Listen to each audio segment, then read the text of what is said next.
Whenever I read Psalm 29, it really makes me in awe of God. I mean, it's something that really makes you think about who He is, how He's not just one-dimensional, He's many-dimensional. You know, it starts out saying, ascribe to the Lord, sons of the mighty, ascribe to the Lord glory and strength. Give to the Lord the glory due His name. You know, He deserves to be glorified, raised up and exalted. Then it goes on to say, the voice of the Lord is on the waters. The God of glory thunders. The Lord is over many waters. The voice of the Lord is powerful. The voice of the Lord is majestic.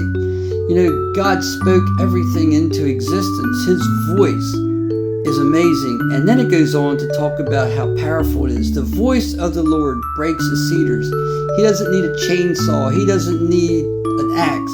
His voice breaks the cedars of Lebanon, great big huge trees.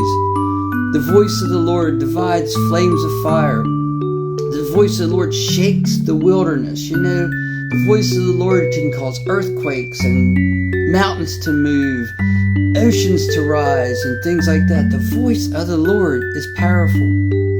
But then in verse 9, it says this, the voice of the Lord makes the deer give birth. And then all of a sudden, everything's changed.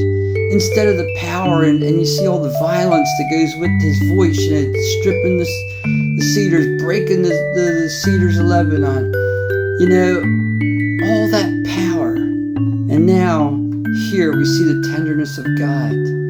Something so tender and so beautiful as birth.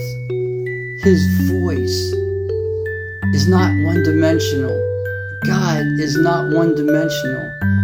God is all-powerful, but God is also very tender and merciful and kind. You know, He can take care of us in every different situation in life. Some situations need His power to get us through. Other situations need His tenderness and His mercy. You know, sometimes we just need to be held by Him, you know, to help us to get through, to cope with the things of life. Other times it takes, you know, great forces, it seems like, to change things in our lives. You know, we can trust God with everything. We can trust God in every different situation of our life because He can adapt to every different situation, every different need that we have. God is amazing. We should trust Him and give everything to Him. Believe in Him.